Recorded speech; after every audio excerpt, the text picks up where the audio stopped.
Adam, thank you.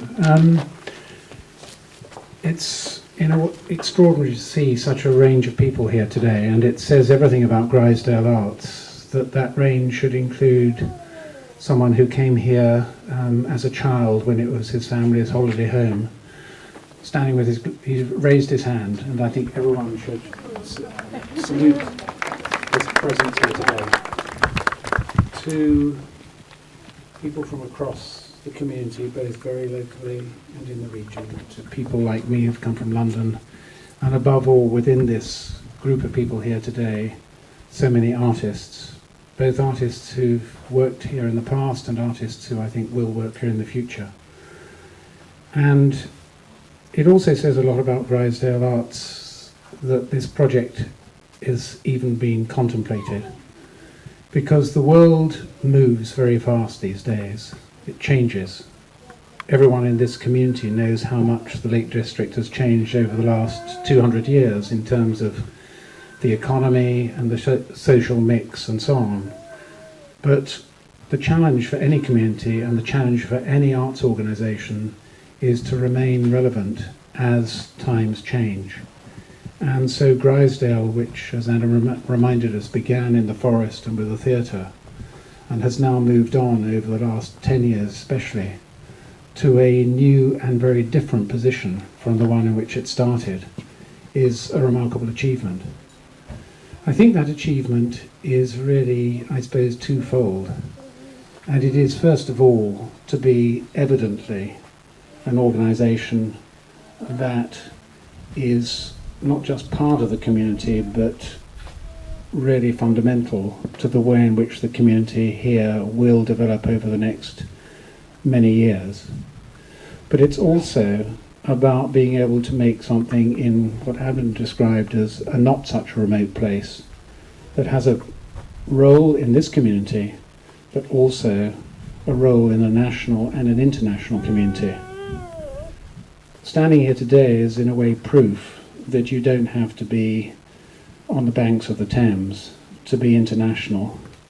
In fact, actually, there's a pretty good chance that if you are on the banks of the Thames, you can become quite parochial. Here, you have to look out to the rest of the world, and that's what Grizedale has done by bringing artists from the world, rest of the world, giving opportunities for artists who have worked here then to go elsewhere, and to build a new idea about what it means to be an arts organisation in a rural community. There are very, very few models for this. I can think of really almost none. And so to invent, as Grizedale has done, is a really remarkable thing. And the invention is not just the conversion of buildings, but creating a community, not literally a community of artists who live here, but a community of people who wish to work with this organisation. Artists and a whole range of other people. And it's that potential, I think, here we have more potential, but I mean it's that potential which is really exciting about what I see here today.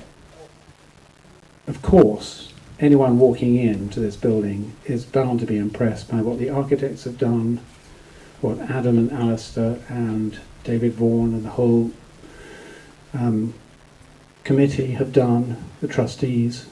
It is an amazing achievement.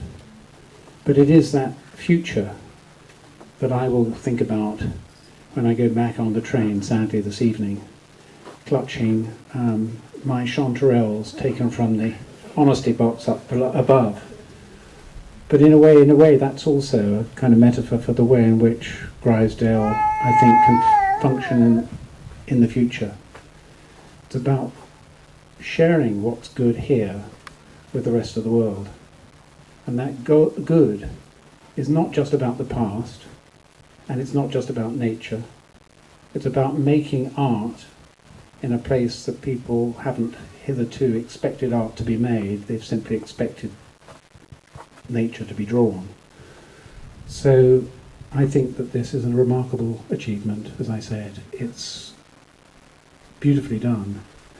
And I think, like everyone here, I'm looking forward to getting beyond the building project into being a true place of production and focused on the future rather than the past.